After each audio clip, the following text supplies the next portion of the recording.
So this is what it will sort of look like on other days. Let me zoom in a bit.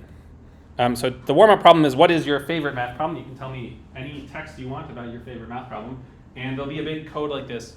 Use that EJ at the bottom corner. If you have the big code that's written in the bottom corner, you can always get into the poll for the day. So that is the sort of introduction to Mathematize. Any questions or comments about that so far? So I'll give you guys a couple minutes to do this. Type in your favorite math problem and get that working. You might notice there is a computer in front of you. Has anybody been able to successfully log into the computers? Okay. Put your hand up if you tried and it didn't work. Okay, a few people tried. So there have been some emails back and forth. These computers are normally for the School of Computer Science only, but I think they did say that they would let you guys in. It just probably hasn't been set up yet.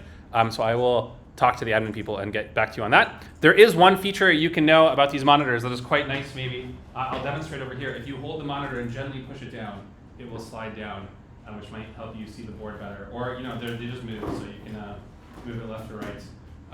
But do it gently so you don't break it. Yeah, these are brand new. This is the first time they've had these in this room. Okay, so let me give you a few minutes to do this, and then we will reconvene. I'm going to go over some of the details of the course in a minute, but this is a good way to check if Mathematize is working and to get to know your favorite math problem. So I'm going to put a timer here, and we'll do it for 2 minutes, and then we will start it. Wait, let me do this timer.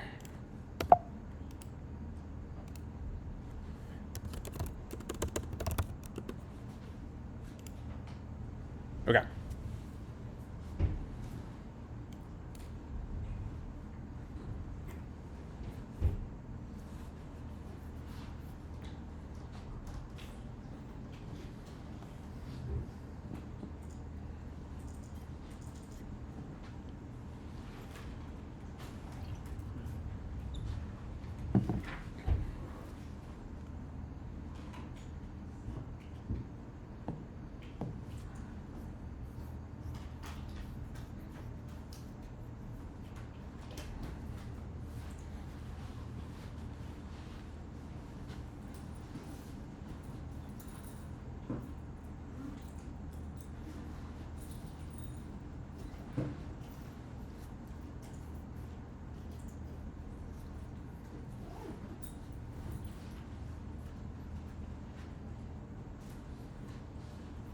Okay, 1 minute left. I only have 6 answers so far. So like I said, today's is anonymous, but after today, if you don't answer the question by the time the timer runs out, you won't get the mark for being in the class that day, and then you will be sad. So good chance to practice. Make sure it's working for you.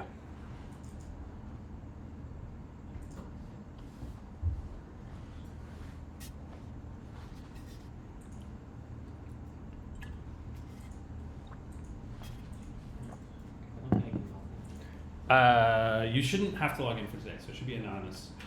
Oh, you mean on the computer? I see. Yeah. This is I also tried and I couldn't do it. Yeah, so I think they're not set up for you guys yet.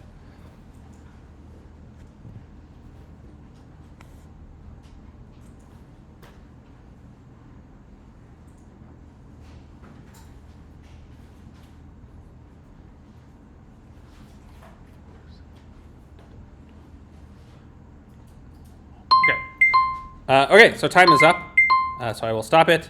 Like I said, if you don't answer on time and once I hit reveal, then you can't answer anymore. So now revealing submission counts not accepting responses. So anybody who didn't answer will not get the participation marks on a regular day. So here are the word cloud of answers. I can open this up so we can zoom in a bit. So we get a nice little word cloud. Let's do this. And sometimes we can do this for fun. Here's a problem. This is an addition problem. If you really like addition, then this is a good one. Actually, this is one my son would consider. My son is 5 and is learning addition, and he would think, whoa, that's a really hard, cool problem. Okay, what other ones? We got pi, but not the 3.14, the type you eat. That's very fun. Pythagorean. Okay, let's see. So the other thing we can do is in a class of only 20 people, we can also read some of the submissions. 2 plus 1. Is my son in the audience right now? I think that might be his favorite one. Okay, the Pythagorean theorem. Funnily enough, next class I think we're going to do a Pythagorean theorem for data science. The the Pythagorean theorem for random variables, and it's actually a really important thing in underfitting versus overfitting. So if you like this, you're going to love doing it in data science land. What is pi, but the fun eating kind? Okay, permutations and combinations also very fun. The other course I'm teaching this term is on intro probability, and that's the kind of thing we're doing. Double integrals, very nice. Also, fun fact, if you do 2 exclamation points, that's a double factorial. So there's 2 doubles in this answer. The quadratic equation, basic arithmetic questions such as, okay, very nice. Optimization, again, we're going to have some optimization later on in this course. The Riemann hypothesis, also, my son also knows this one as the world's hardest problem, and he often tells me I should solve it so I can get the $1,000 prize for solving the Riemann hypothesis. I tell him there's easier ways to get $1,000, and it's $1 million prize. Okay, averaging, we're going to be talking about that. Someone typed in the code. So this is the kind of learning moment we can have here. The code is when you want to find the page. Once you're on the page, you no longer need the code. So good. Okay, great. Calculus, exponential functions, all very nice stuff. So this is the kind of thing we'll be doing on Mathematize. Sometimes there'll be word problems. Sometimes there'll be multiple choice, things like that. Let me tell you about some of the other features of the course. So I'm Professor Nika, and I'm teaching you DATA6100, Introduction to Data Science, which is like very general about the mathematical background of data science and like the very basic methods. So here are some of the learning objectives and topics. You can read these on your own. I highly encourage you to read it. This is the schedule. This is where we are. That's my email. My email is good to know. The course textbook is the first thing that you should know about. The course textbook is a free online textbook. That is a very famous book called An Introduction to Statistical Learning. And it is available either the R version or the Python version. We're going to be doing the Python version. The math is the same, but the examples are a little bit different. This textbook also comes with videos. So that's the other fun thing about this textbook is the videos. Let me see if I can find the videos. Here we go. Yeah, so there's a spreadsheet. I'll show you how to get to it in a minute, but there's a spreadsheet on the course website called Pre-Class Videos. And if you click on these videos, let's click on one of them. Let's go to this guy. Here's the link for the first one. Hi, I'm Trevor Hastings. These 2 guys are the authors of the textbook. And they have these nice short videos where they go over various things.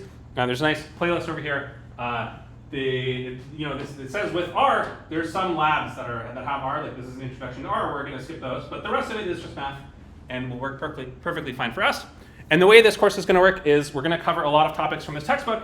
You should watch the video before class, and then when you come into class, you already have a little bit of a warm up on what is going on. The videos are usually quite short, so they'll be like 10-minute videos that kind of just give you the very basics.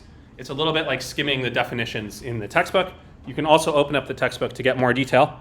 And again, it's free. You just go to this website and you can get the PDF and the videos.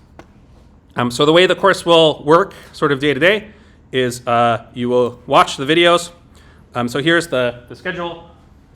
Today is Monday, September 8th, the first class, so there's no videos before the class. But on Wednesday, here is some videos to watch. So some of them are optional. Oh, yeah, this is a fun one. They made an update video 8 years later. So this is what they looked like. This is what they looked like when they first made the videos. And then this is what they look like 8 years later. I'm Trevor. Okay, so these are some funny guys who have a good time. Okay, so that's optional. But what is not optional is supervised versus unsupervised learning. That's where we're going to start on Wednesday's class. So you should watch this 12-minute video before Wednesday, and then we're going to talk about it in class as well. Okay. So let's go back to the course outline. So where are we in the course outline? I've gotten to textbook and textbook website. In-class polls, I've mentioned. Maybe this is a good place. Any questions or comments so far before I keep going with other components of the course? Okay, so the next thing that you should know about is the CampusWire platform. The CampusWire platform is like a forum. And if you click on it over here, hopefully it'll work. I probably should go on this open. Continue to this class. So if you've ever used like Piazza is a really popular one. This is like a version of Piazza. And you can ask questions over here. So far, I have asked one question, which is what day of the week is it best for me to have office hours on? And people can vote. So far, 6 people have voted already because the link is on the website. So if you were reading along, you would see it. And you can tell me what day I should have office hours. You can also hit new post and you can ask questions. So you're like, I saw in the video that, something about this. And if you set it to question, you can say, question about their hair. And you would say, are they really bald now? Or whatever. And then you can post it. And then I will see it. Other people in the class can also answer. I encourage you guys to answer each other's questions and sort of get a discussion going on the videos or any of the course topics, especially once we start doing the projects. This will be a place to go. You can post to everybody. You can also post anonymously by flipping this switch.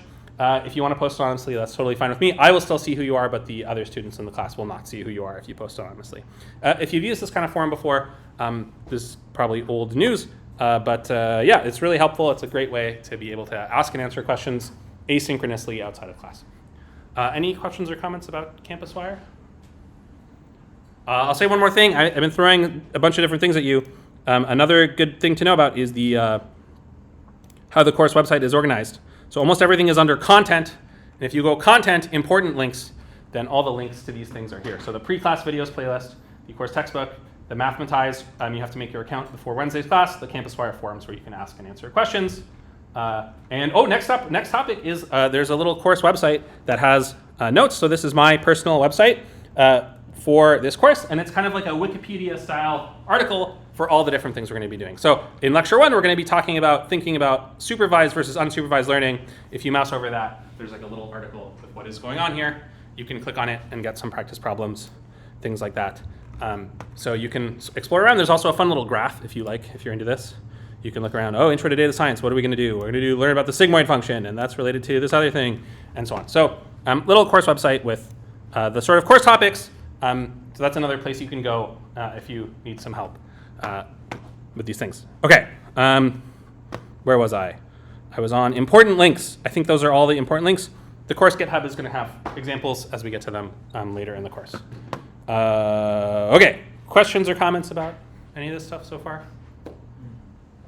Let's keep going in the outline. The next important thing you must know in the outline, there's no class on Monday, that's good to know. But the other important thing to know is how are you graded? So in-class polls, like I mentioned, are going to be 10% of your grade. That's going to be throughout lectures. They're almost always going to be participation only. Just try your best. And we're going to all learn from each other. So, wrong answers are sort of encouraged if they're honest wrong answers, so then we can discuss what's going on. The person who typed in UQEJ is a good example. So don't feel scared to do the wrong answer. The worst possible thing you can do is like Google the answer and put in a Googled wrong answer or a Googled correct answer that you don't understand, because then I will think you know it and I will just move on, and then you won't learn the material. That's most of the time. There might be like a couple things where I'm like, hey, you should know this thing, and I will give you a lot of warning in advance that it will be marked for correctness. So I'll say, on Friday's class, we're going to have a little mini quiz as a poll on some topic we just did. So you'll have a lot of warning in advance if it's not participation only. Those are the polls. There's Project 1 and Project 2, which are 25% of your grade each, and those are like data science projects. You're going to have some data, you're going to write up you're going to apply some techniques from class, you're going to write up a nice report, do a lot of programming in Python, running things, and that'll be 25% of your grade each. There's a 5% in peer feedback. What is the peer feedback? Well, when you actually submit Project 1 and Project 2, you will first submit a draft. The date over here is the date the first draft is due, and then you will read somebody else's draft. So the peer feedback is you are going to read somebody else's in the course's draft, you're going to give them feedback, then you're going to get feedback from other people in the course, and you're going to submit a final draft based on that. And that gives you a lot of chances. I missed something, I forgot something, and this peer feedback will really help you out on correcting your Project 1 and Project 2 before they are graded. The peer feedback, your grade, is based on giving good peer feedback to other people. So if you are lazy and you say it looks fine to me, then you will get 0 out of 5. If you do an honest read through, you read their report very carefully, you give lots of feedback, then you'll get 5%. Most people actually get 5% because it's a very easy category. You do need to be careful of the due date, so it's worth putting in your calendar because there's a kind of a short turnaround time. So these are due on a Friday, and then the Wednesday after the draft is due, you need to do the peer feedback for somebody else. So put it in your calendar. If you're away that week or something, that can be quite bad. Okay, last but not least, there is a final project, which is basically a big version of the Project 1 and Project 2, and a little more open-ended. Those are the assessments. Any questions or comments about any of that? Okay, I think there's not much else to say. Okay, there's some written words here about the in-class polls or the peer feedback that I told you about. More details about the project will be posted when we get closer to the day. And then there's some boilerplate stuff that's in every single course. Okay, fantastic. We did the course outline, also called the course syllabus, and many other places. All right. Any questions or comments about how the course will run or anything like that? All right. If there's no questions about that, we're going to do our first data science related activity in Mathematize.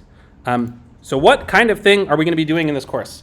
And I think this is a great problem. Some people call this the Netflix problem.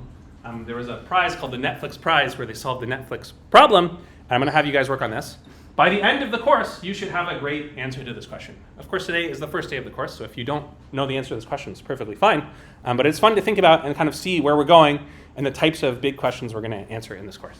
So here's what I'd like you to do. Make a group with approximately 3 people. 2 or 4 would be fine, but try approximately 3. And I want you to brainstorm the following problem with your group. Imagine you are data scientists working for Netflix. You have ratings on a scale of 1 to 5 stars for many users and many movies. Okay, this Netflix thing, this came from the days when Netflix would mail you a DVD. So they didn't have shows, they had only movies, and things were rated on 1 to 5 stars. Nowadays, of course, there's many shows and things as well, and also it's like thumbs up, thumbs down. Actually, I don't know if you guys are aware of this. On Netflix, you have the options of thumbs down, thumbs up, or mega thumbs up. And again, I know this because my 5-year-old likes to mega thumbs up. Everything he sees is a double thumbs up. Okay, but anyway, in this problem, you have ratings from 1 to 5 stars, and your job is to come up with a model to predict how much a given user will rate a given movie that they haven't seen yet. Okay, that's what you want to do. That's the general idea. So you're a data scientist at Netflix. The CEO comes in and says, look, we have this data set, 1 to 5 stars for our users and our movies. I want you to be able to predict how much given users will like a movie they haven't seen yet. And here are the sort of facets of this I want you to answer. So data wrangling, how would you organize this data on your computer? How do you think about the data? How do you set up this problem? Predictions, how would you learn about users or movies? How exactly would you make the predictions? DATA6100? Yeah, come on in. You're just in time. Ethics, are there any ethical issues with this data or this task? Anything you should be concerned about sort of outside of the math world and in the real life world? And last but not least, evaluations. How would you evaluate whether or not your predictions are doing well? So that's the problem, and those are the 4 different aspects we're going to talk about. Anybody have any questions or comments about the question? Okay, then I will set you loose. Let's reconvene, say, in like 5 or 6 minutes, and we'll start talking about one of these topics. But make your group of 3, introduce yourself, you can tell them what your favorite math problem was, and then start thinking about this. Okay, well, let's go.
Oh, okay.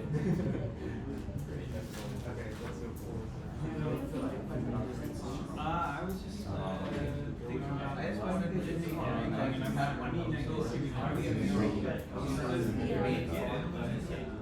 no. So you have lunch, right? You have like lunch. Okay. You would like to be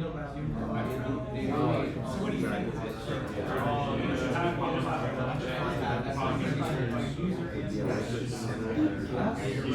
Yeah, I didn't want to. Great question.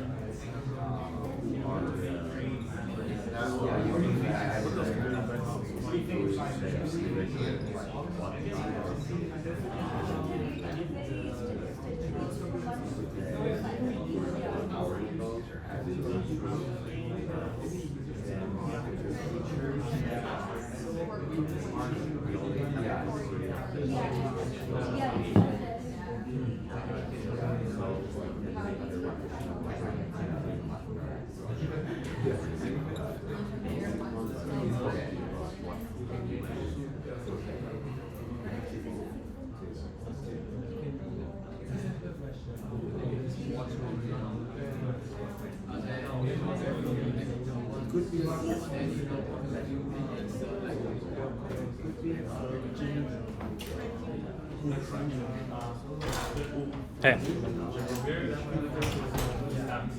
Okay.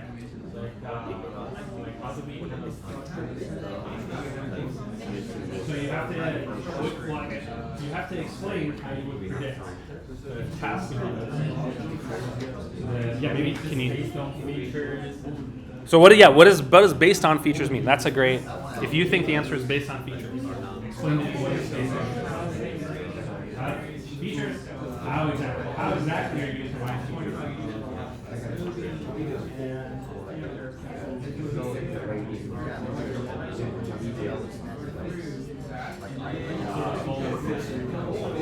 Well, okay, so you're not allowed to. You have the data given to you by the CEO, and you would like to use the data given to you by the CEO to answer the question. So you can't you can do whatever. You can't make up a new. You can't say no, just ask. Like, the point is you have to take the data given to you and answer it.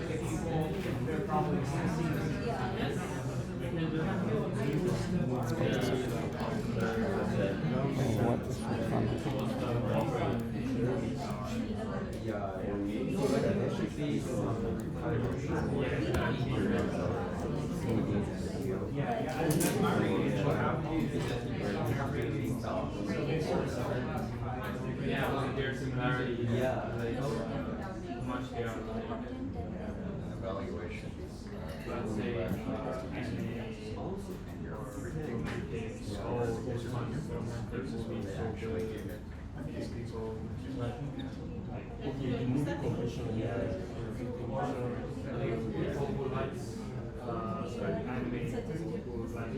Yeah.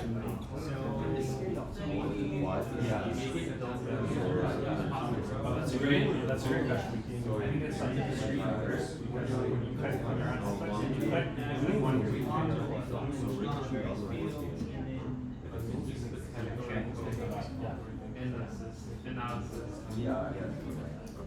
So like we can use that categories like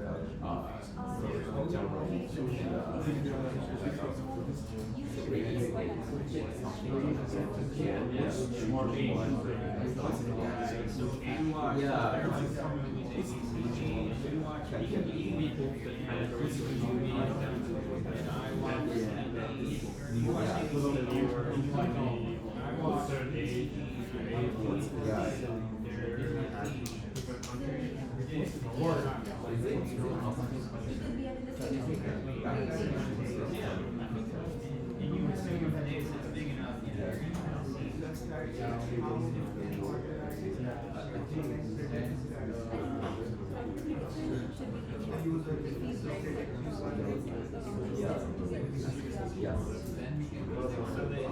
that you're going to be learning about is they probably don't know the data from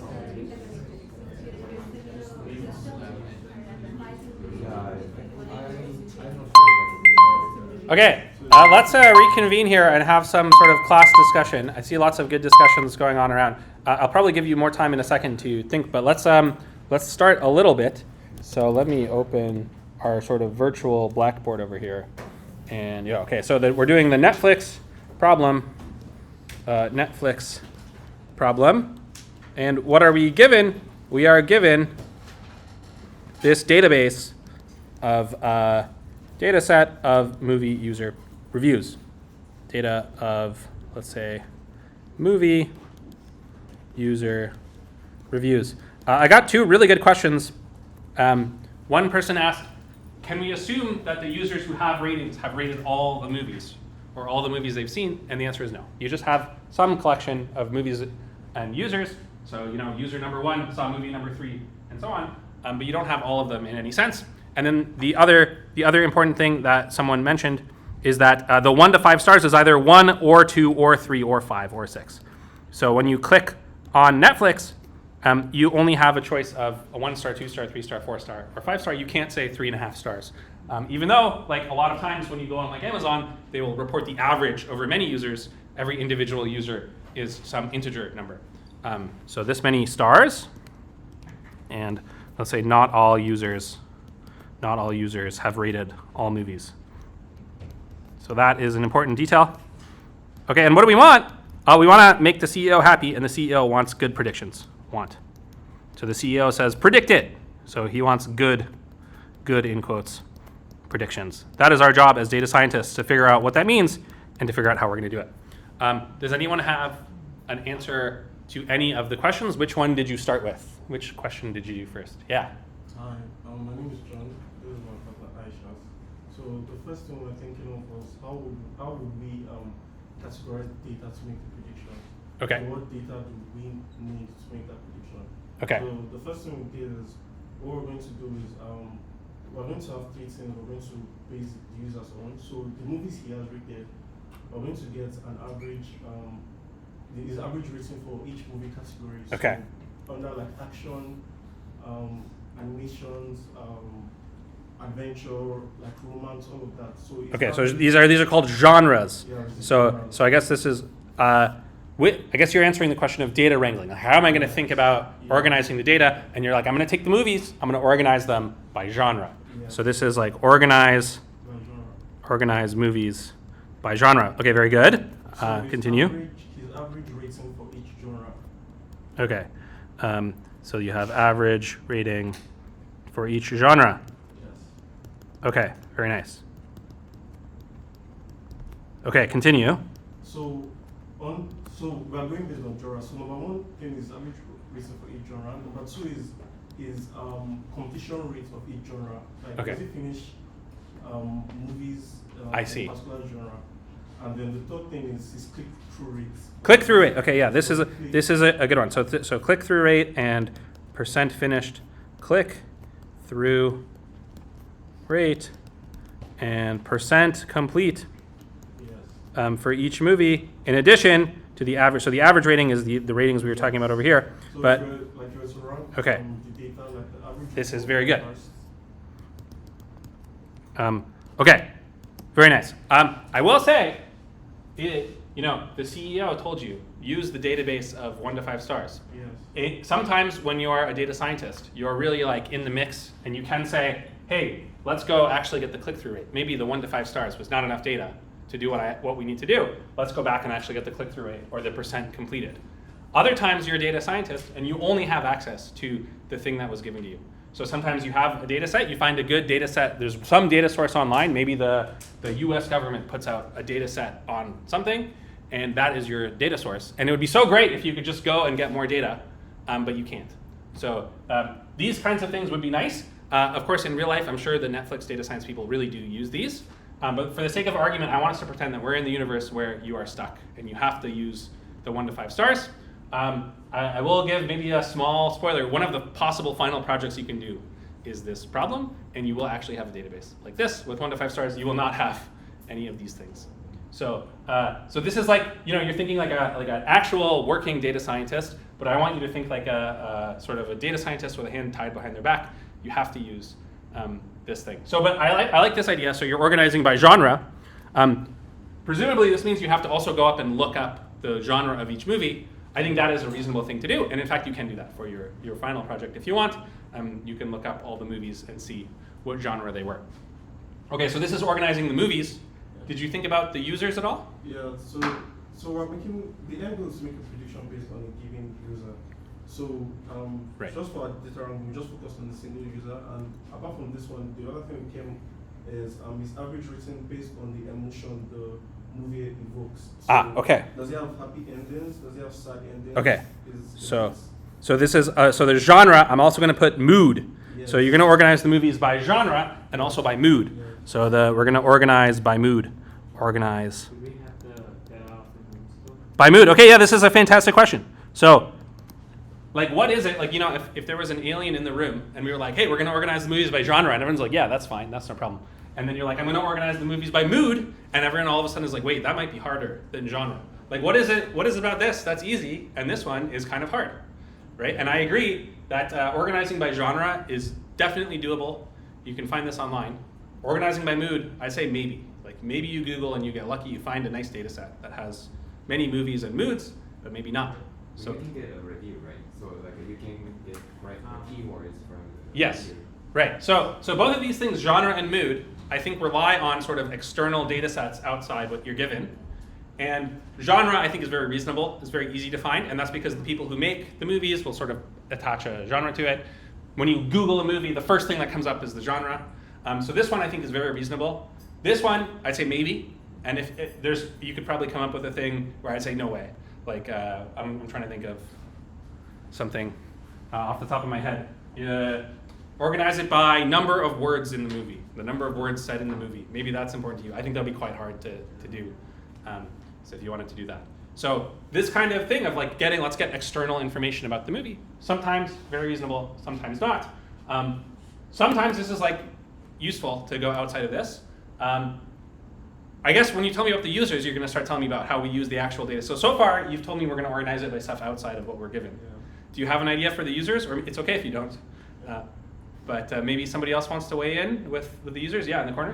Do we get the age of the user? This is the same kind of question as do you get the click-through rate and the thing, right? So in principle, you could imagine if you're the data scientist at Netflix and the CEO says, hey man, I want you to come up with these things, you could say, listen, it would be really useful for me if you told me the age of the users. So we've talked about movies for a little bit. Let's talk about users. So users. So one thing you could do is you could get their age or other information. So same kind of idea, genre, age. Is there something else you would do? Yeah. Yeah. Since if we don't get age, Yeah. we do get the time the movie came out.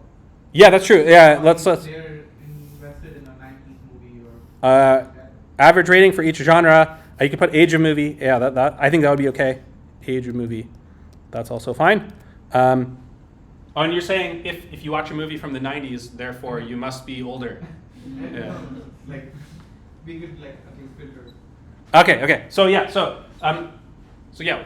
finish your thought about organizing the users. I think you asked me, can you have the age? And again, I think it's sort of a maybe not, but yeah. I mean that also comes under mood, I guess. Right. Okay. So you would put. Age is mood. Well, what do you mean by the mood of the user? How do I get the mood of the user? Like, are they when they're watching, are they happy? Or is this like this one again? I think that one's impossible. Like maybe this one for movies, maybe, but for users, I don't think so. Okay. Yeah. No, this is a great point. Yeah. So I was thinking, since we were given limited data, Yeah. like, it's just about the main rating of the movies. Right. We definitely would just need to go through the average ratings Okay. by the numbers of people who rated. We could have probably 10 people rating a movie by 5 and some others rating by 4. I see. Okay. So you want to organize the movies not just by genre or mood, like external things, Yeah. but in our data set, Exactly. let's organize, like some movies will have like 10 reviews. We can organize them by the average review in our data set. And that is something that we can 100% get from our data set, right? So this is some kind of extraction. Our data set contains many movies and many users, and you're like, let's combine all the sort of observations about a certain movie into one number, the average. So that one I think you can definitely do. And that one there's no question about getting it online, either easy or hard. So let's put that one down. This will be one extended. I guess we're doing it in this nice red color. So each movie you can organize by has an average rating. An average rating in our data set. In our data set. So this one is unquestionably in our data set, because that's what we mean in our data set. I will say this is a great idea. You got to watch out because some movies maybe only have like one rating. And then so if you do this without sort of being careful, you might think, oh, the average rating is some like robust measure of how good or bad this movie is. But actually, if you only have one person, it's like how much Tim thought the movie was good. So you got to be careful. But this is a great idea. And then this is I think the first one that is entirely in our data set. So that's a great idea. Yeah. I mean, a higher rating, average rating, definitely more likely people gonna like it. Yeah, that's right. So yeah, this is already, I think this is a possible answer to the entire task. Take the average rating for each movie amongst the data set. If a new user comes in, just say, I think you're going to like it as much as the average person likes it. That is a great, that's a very simple algorithm, but that is a valid algorithm, and that's a great starting point. So it is, no matter if you're going to do something really fancy, it is good to have a baseline to compare to. If your baseline is not beating the simple thing of let's predict that everyone will like the movie as much as the average person does, then you probably haven't made an improvement. So that is a great baseline. I think there is one very simple other thing we could do here. So this red idea was a very nice idea. There's another thing here that I think occurs to less people, but is somehow the same thing again. You could do. Anyone have another simple idea you could do? Yeah. Cluster the users together, maybe who like similar content, and then help prediction. Yes. This is what my group Yeah. came up with. If I like content A and B, and Yeah. if this person likes content A, B, and C, Yeah. I get rated C because we like similar content previously rated the. Yes, very good. Yeah, so actually, like the things we were doing over here, you could think of all of the stuff that we were doing before. We were saying, let's group similar movies together. And then if you like this kind of movie, maybe you also like this kind of movie. If you like Mission Impossible, you might like Mission Impossible 2. Like, right? Group similar movies together. And what you're saying is a very good idea. I think that occurs to less people, is you can do the same exact thing for users. Instead of grouping similar movies together, let's also group similar users together. And then we can do the same kind of game. If we find two users that are very similar, then if user A liked the movie, then user B will probably like it too. So we can group them together.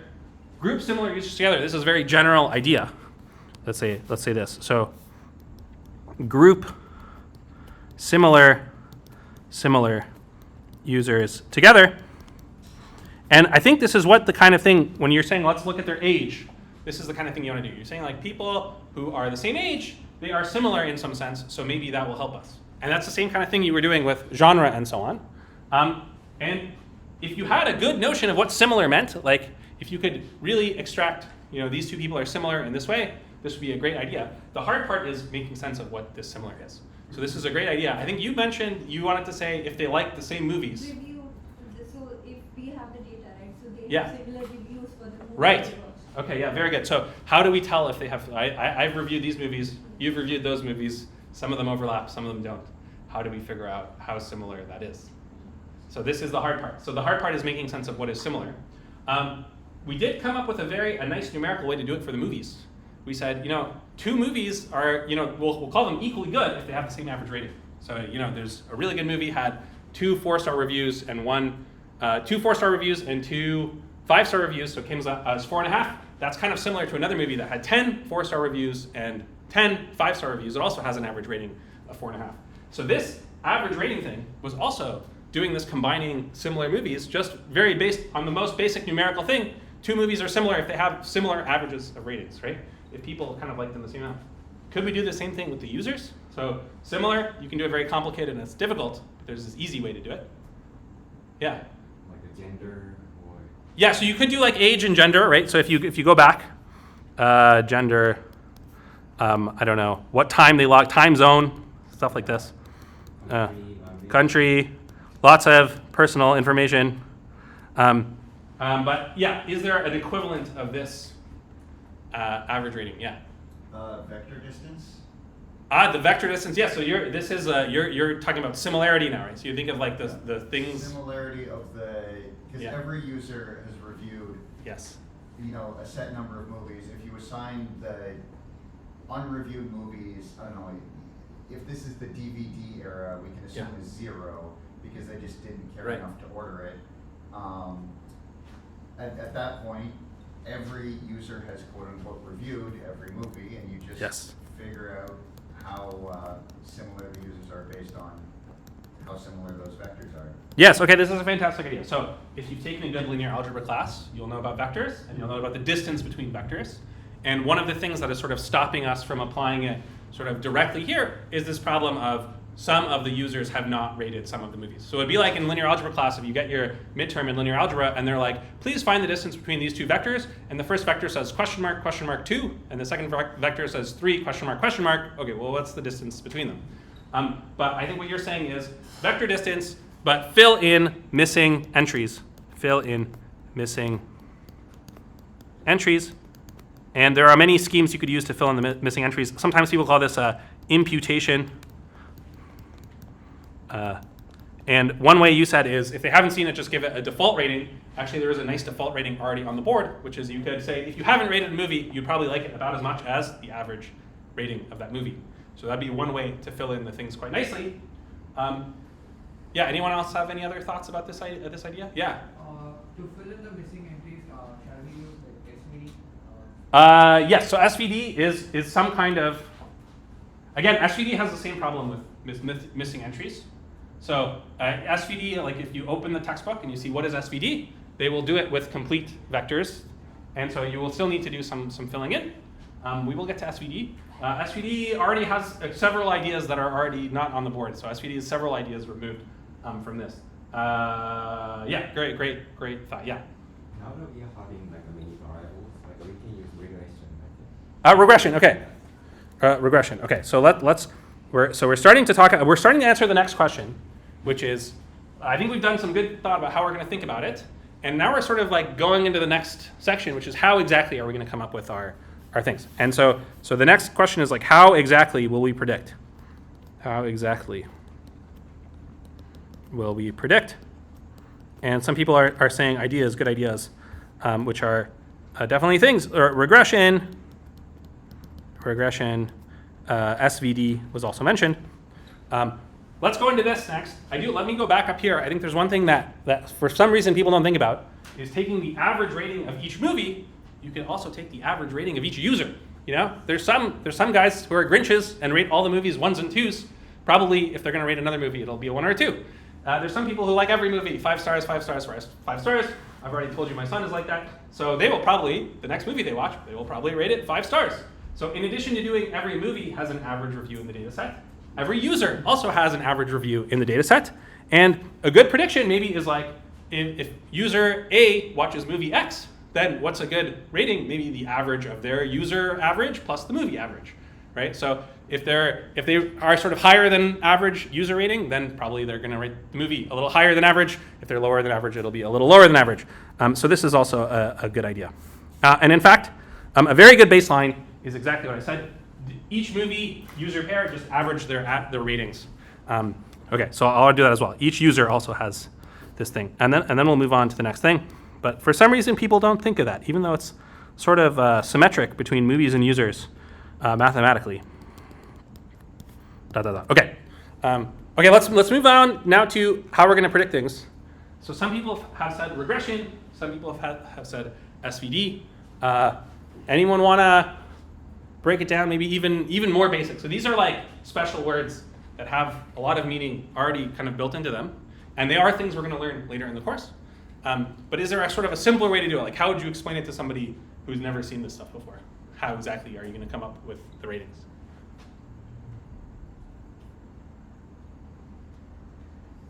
So Yeah.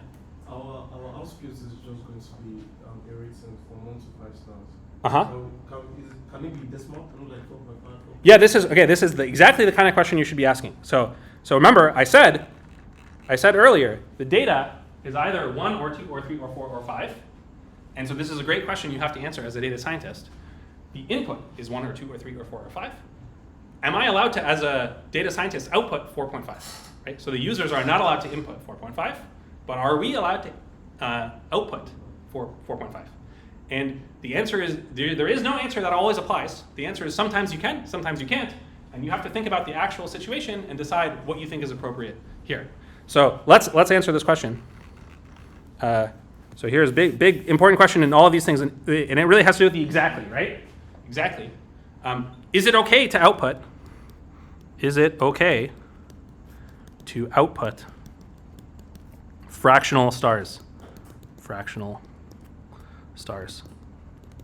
E.g., could I predict 4.5 stars? Is that a valid prediction or not? Let me put this to a vote. I'll make a mathematize, and it'll say yes or no. Is this okay or not? You guys will think about it for 2 minutes, talk with your group, and then let's have a vote as a class if you think this is allowed or not allowed, okay? So I'll send you guys back to discuss for, let's say, 2 minutes. Maybe some of you guys already talked about it, and while you're thinking, I will make the mathematize question. Okay, go.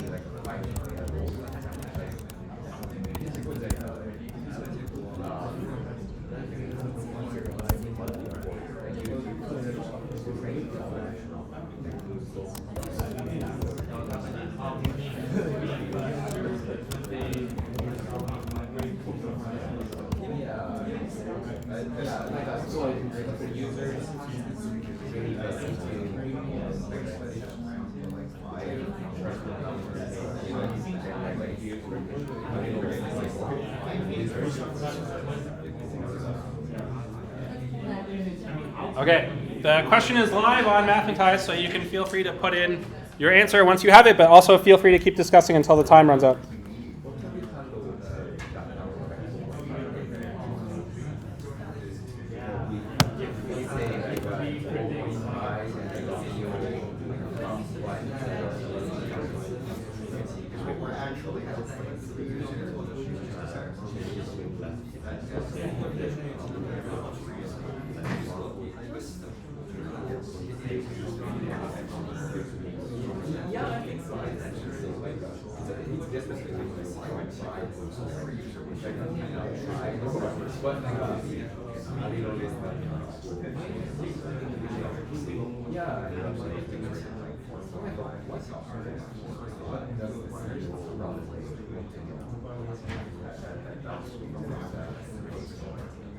They just want to know like how good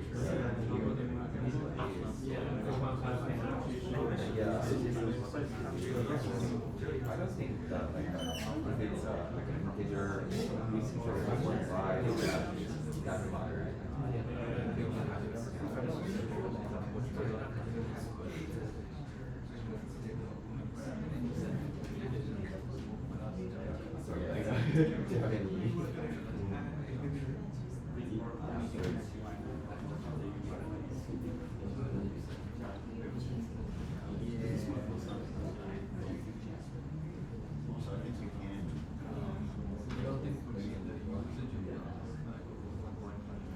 Okay, there's just over 30 seconds left. Make sure you get your vote in. As a reminder, the access code is here. If you forgot it, if your phone forgot, you can get back in.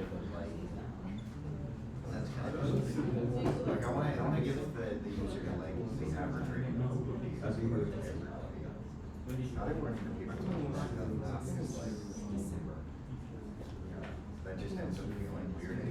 We have to sign in and code or This time you don't need to sign in. It should be anonymous, but starting on Wednesday. You will.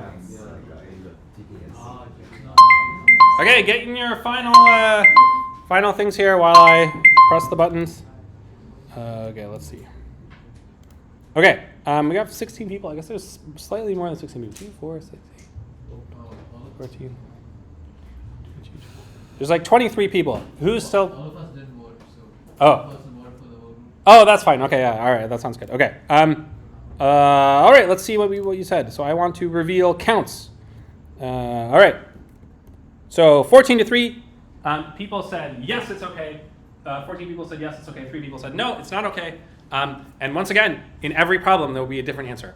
Yeah, but before we do this one, I'll give you an example of one where the answer would absolutely be no, it's not okay. And the answer would be, suppose instead of being Netflix, a tech company, suppose you go to the movie theater and then people write their answer on a slip of paper. Okay, they write 1, 2, 3, 4, or 5, and then I collect all their slips of paper, and then I have a computer program that takes a picture of their paper and has to output what it thinks they wrote. In that situation, still exactly the same situation, right? 1 or 2 or 3 or 4 or 5 stars. But the answer is no, your computer should not say they wrote 4.5. Like, right? They have to either write 1 or 2 or 3 or 4. If your computer says 4.5, it's not doing what it's supposed to do at all. So the answer sometimes is no, it's not okay. But you guys think in this situation the answer is yes, it is okay. Does someone want to tell me why they think the answer is yes? Because if someone has a 4.5, that just approximates to 5. So to me, that's too big of a distance. So like, let's say 4.49, that approximates to 5. Okay, so If you have like an output of 4.5, I think the question of whether or not it's close is different than the question of whether or not it should be allowed. no. So Okay. I want to focus on, it's true, like if my computer program outputs 4.999 with 3 nines, then you're like, hey man, that's pretty much 5. Like that doesn't make a difference. So should we exclude it or not? Like maybe it doesn't matter if it's 4.999, but sort of philosophically and like thinking about it, we should either say yes, it's allowed, or no, it's not allowed. And we'll think about it slightly differently depending on the 2 cases. Yeah. Considering like what the CEO wants, Uh-huh. like well, I think they just want that like how good the movie is, or like that. I don't think it matters like if it's like a integer or. Yeah. Okay. So I think the thing I really like that you said is you're thinking back to when we got the problem, Yeah. and that really matters a lot, right? Well, the answer to this question entirely depends on what is it we're trying to actually, what's the real life problem we're actually trying to solve. And you're saying, look, the CEO is trying to figure out who likes which movie, right? The actual ratings, they're only good insofar as they tell us how much people like the movie, right? And the thing we know about numbers is that big numbers are more and like lower numbers are less. And so it really is like a scale. And you can like a movie somewhere between a 4 and a 5, even though our users could only click on 4 and 5. They could, maybe there were some users who were like, do I give it 4, do I give it 5? Like the reality of the situation is how much you like something is this smooth scale. It is not 5 buckets. And in fact, sometimes it's only 2 buckets or 10 buckets, right? So the reality of the situation is how much you like something actually is a scale, and we can reflect that with our output, allowing things in between. So that's a nice way to think about it. Did anyone think about it differently? Yeah, maybe over here. Yeah. Yeah, so I was thinking, if we have to approximate from float to integer, Yeah. we would actually neglect some other people's options. Because if we have 4 people, say, Yeah. If we have 3 people, and we have 2 4s and 1 5, Yeah. we would have approximated that to 4. Yeah. Okay. This is a great question. So let's write this down. Let me write some of these. These are fantastic ideas. So one idea. So one yes, and we could say this is an idea. Of course, there are many competing ideas, so this is not the only idea. But yes, and you could say because like is a continuous scale. Like is a continuous scale. So even though our data set is somewhat like limited in the fact that it's 1 to 5 stars, that's a limitation of how we collected the data. If we were better at collecting the data, we could have the truth of the situation that the CEO asked us, which is that it's a sliding scale. And then the other idea that I really like, this is a very concrete idea, is suppose our data set there's a movie and it has a 4, and a 5. So our best guess is, what should our best guess be? So there's some movie and it had 2 4 ratings and 1 5 rating. If we're trying to make our best guess at what this movie should be rated, what would be our best guess? This is what you were talking about, right? And what do you think the best guess should be in that situation? We shouldn't approximate, so we'll be having something about Yeah. 9. So- it's 4.2. 4.2. Okay.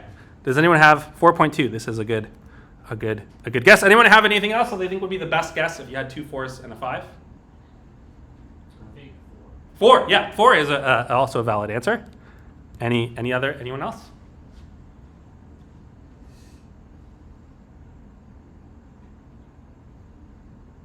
I'll take one more. Let me take one more on the board, even if it's a bad idea. 5. Okay, yeah, great. Okay. Okay, so should be 4.2, should be 4, or should be 5.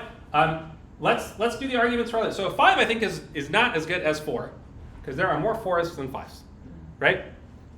4 is in some sense the best. What is the sense in which 4 is the best? It is the right most often. See, 4.2 is always wrong. Wrong, wrong, wrong, 0 out of 3. 4, you got 2 out of 3, right, right, wrong. So 4, in some sense, it is the best. So see, again, just like similar was doing heavy lifting before, now best. What does best mean? If best means best, if best means most accurate, you got it correct the most number of times, then 4, yeah, then 4. Okay, I will tell you there is one where the answer is close to 4.2. So if best equals something else, best equals, and I'm going to let you guys think about what should go here, then 4.2 is best.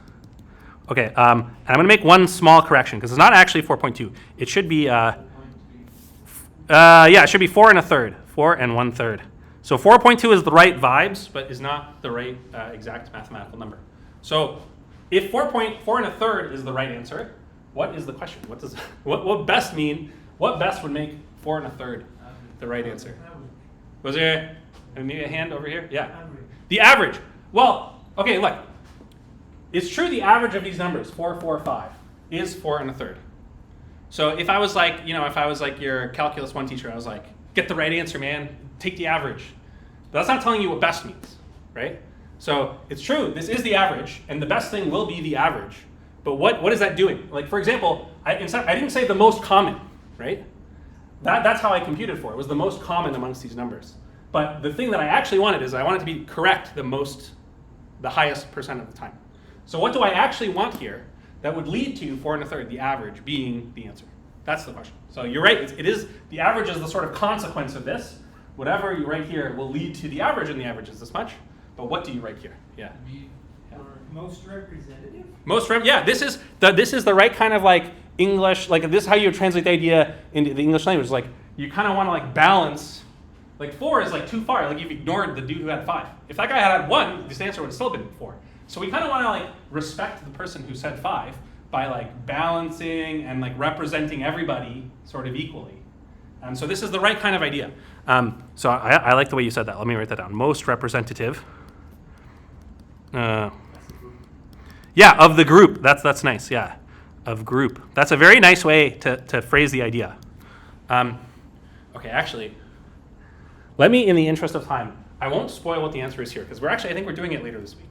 So we're going to do it either on Wednesday's class or next week.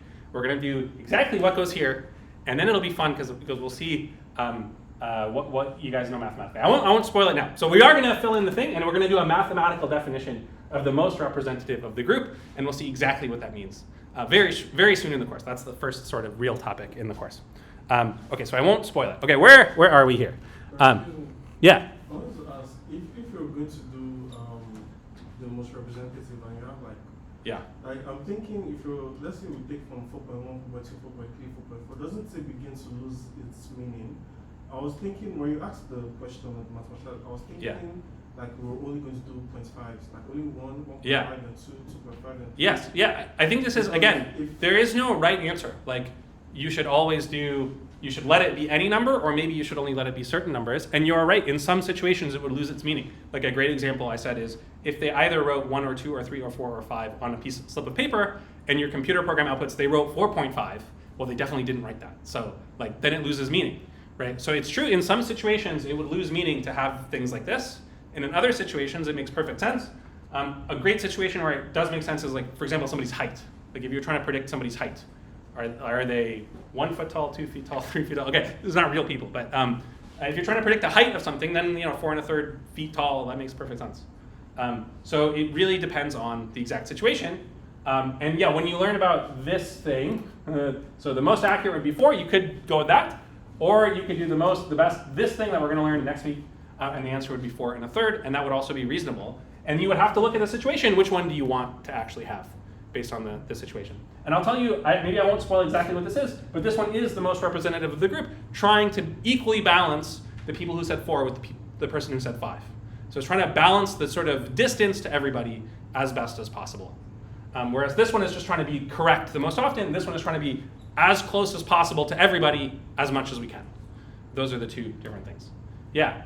Is the word like estimate? Is the word estimate?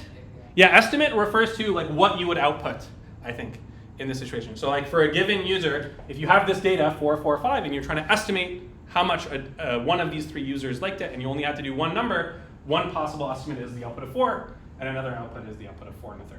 Yeah, that's a great thing. Another word people use is prediction, or output, this kind of thing. Again, this will be the very first topic in the textbook, so this is a very good discussion we're having here.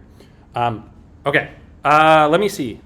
Oh yeah, and we're getting into, so let's go back to the things you were asked. I want to just touch base with this.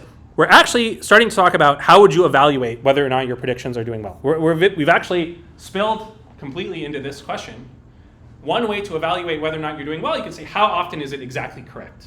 That would be the 4, right? Getting it correct as often as possible. So that's accuracy. How often do we get it exactly correct? Another thing you could do is this kind of like balancing, and we're going to see exactly how to do it. That'll be this one. So these are 2 different ways of measuring how well you're doing. One by how often you're correct, and the other one by kind of balancing the distance to everybody. Okay. Okay. This actually does lead into a different question. So in this data set, I have the 3 users who rated it 4, 4, and 5.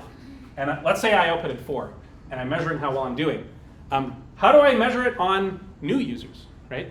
So this 4 is sort of the best of the 3 users that I had in my data set. But how can I measure, is the 4 doing well or not on data that I haven't collected yet? How would I measure that? So there's sort of like doing well on the data set that you were given versus doing well on users later. This is, again, spilling into this idea of evaluations. So let's make a little new category. Evaluations. Is it working well? Did anyone talk about this in their groups? How would you figure out if your thing is working well or not? Not to use the error. Yeah, the error. Okay, yeah. So calculate error. Calculate error. And again, this is the right kind of idea, but all the details of what does it mean? What is the error? What does that mean? So did you think about it? Between predicted value and natural value. Okay, this is fantastic. So predicted. Yeah, so something involving the difference between the predicted and actual value. Okay. So this is also going to spill into a big topic in this course, is how do you measure these kinds of errors? Like, what is the right way to set it up? And I'm going to tell you already in this very simple situation, there's a very easy trap you can fall into, that your only job as a data scientist is to not fall into the following trap. When you predict something, and then you measure the actual value, and then you do the difference between the predicted and the actual. Make sure the thing you're predicting on does not use the actual value as input. So for example, if you have a data set, remember earlier I said, what if there's some movie that only has 1 rating? Okay, let's imagine there's some like weird movie that only 1 guy in all of Netflix has seen and rated. So we'll call it the weird movie, and it has, let's say it has a 3-star rating from user X. Okay, so this is a movie, it only has 1 thing.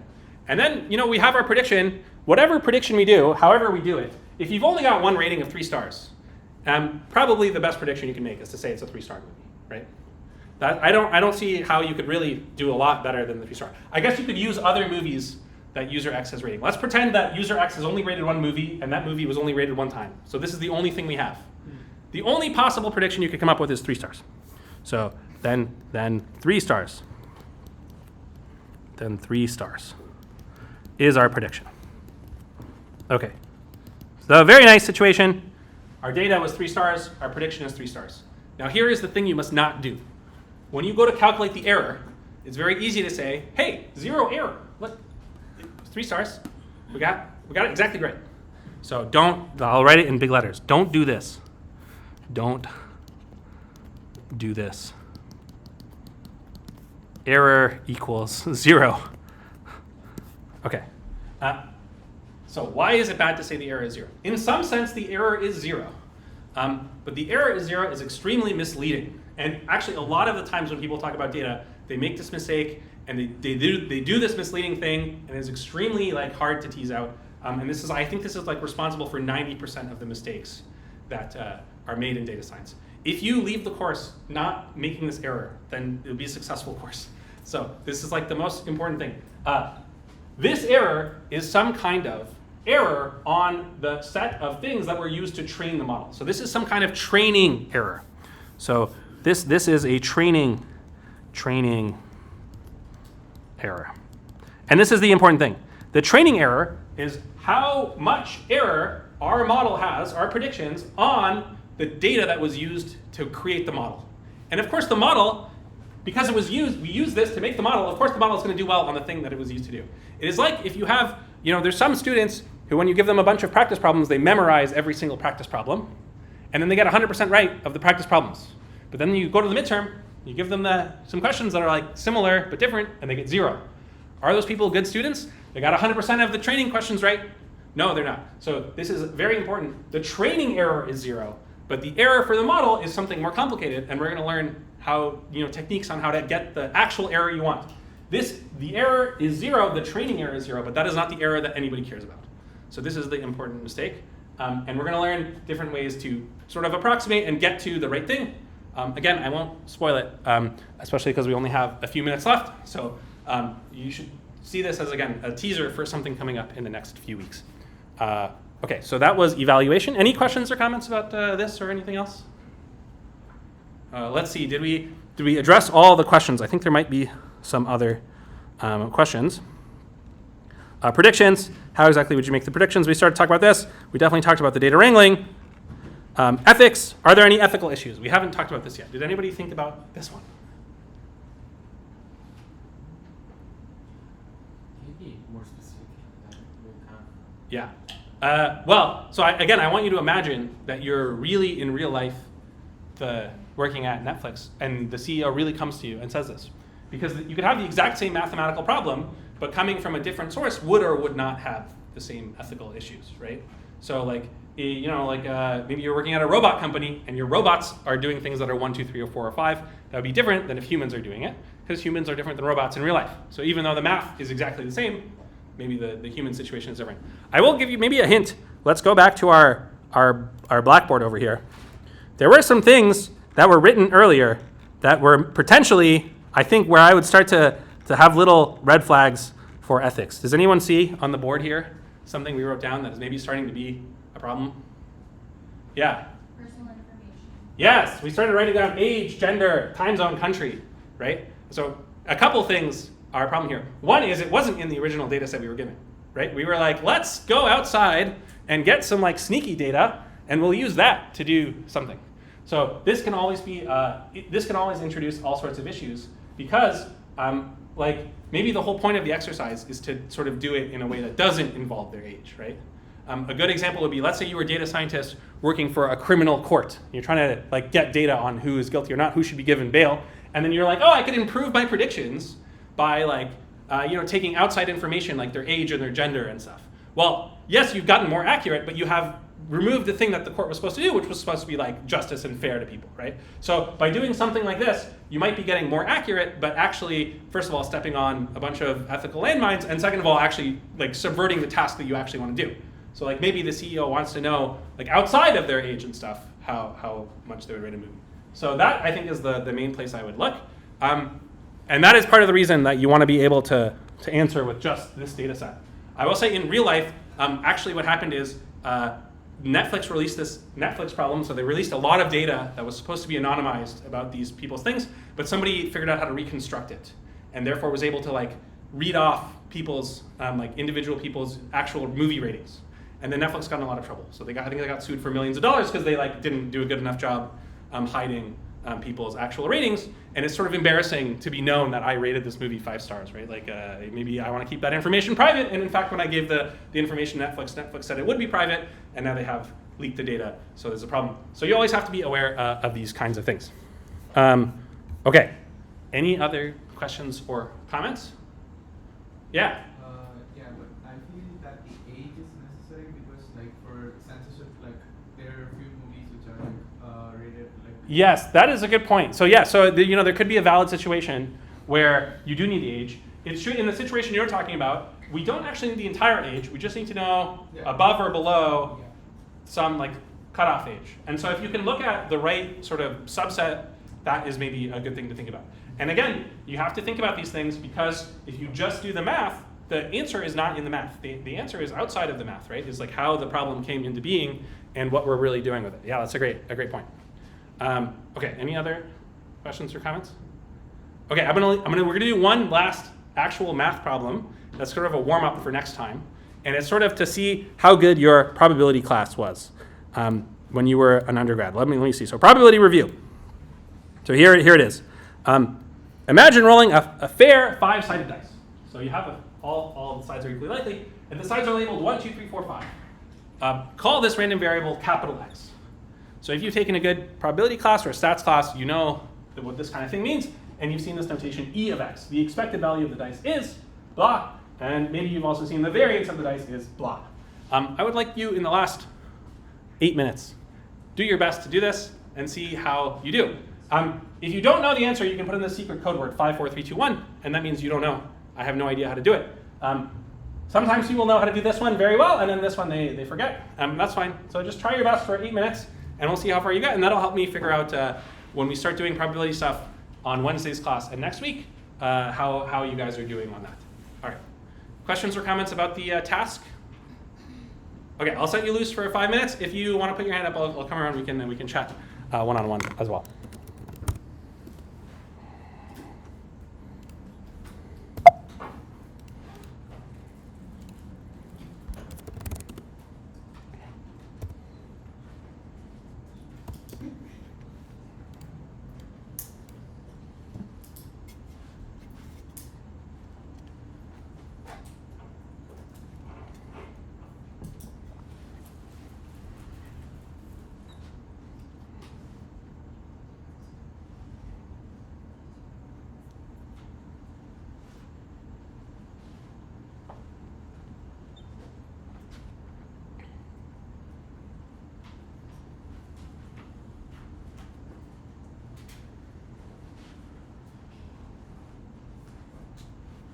Okay, I think I said this at the beginning of the class. Let me remind you again. The only thing you can do wrong on this question is to Google the answer and type in the answer that you don't understand. Because then I will think you know it, and if you don't know it and I think you know it, it's a problem. Please don't do that. You're highly encouraged to just try whatever you think. If you can come up with a guess, that's totally fine. Just don't Google the answer. It'll derail what we're trying to do here. All right, let me shut up now and you guys can work.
You don't have to.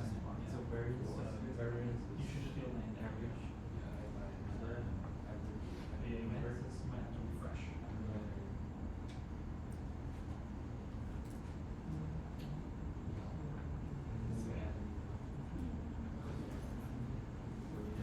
Yes, it should work the way it is. You should understand. You might have some. For today, it doesn't matter. So you thought, what do you think the answer to the top one was? Yeah. Okay. That is right.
Okay, one last minute here to get your answers in.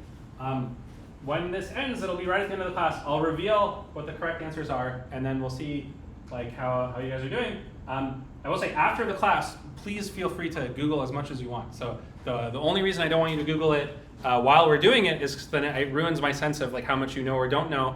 And it would be very helpful for you if you're not able to get it now and you're like, oh, I just need a refresher, I need to check my notes. Like that's great. Like definitely feel free to do that after class. So it's just while we're doing the problems, it's hard for me to figure out if you actually know it or if you're just able to Google really well. Okay, yeah, 30 seconds left and then we'll take it up. I guess almost everybody has answered.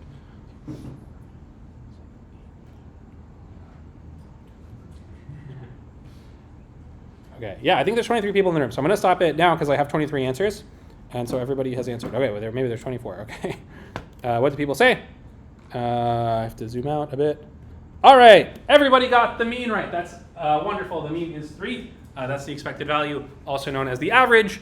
Sometimes people are thrown off by this notation, but know how to do it. The harder one is the variance. Okay, and 5 people were very honest and told me they didn't know, which is great. But we're going to learn a little bit more about it next time. The correct answer is indeed 2. So if you got 2 and you did it by hand, congratulations. That is the correct answer, 3 and 2. And we're going to use these kinds of very basic building blocks will be in our discussion on Wednesday's class. And next week, exactly answering the fill in the blank that I teased before. If you're rusty on this stuff, definitely worth it for you to look it up if you have like notes or something. Maybe I'll also post a video or something online from my, I'm teaching probability like 101. And there's some useful like review videos that might be helpful for you. But okay, it is 12:50, so we're going to stop. I'll be around here. If you have any questions or comments, please feel free to come down. But otherwise, see you guys on Wednesday, same time, same place. Okay, have a good rest of your day.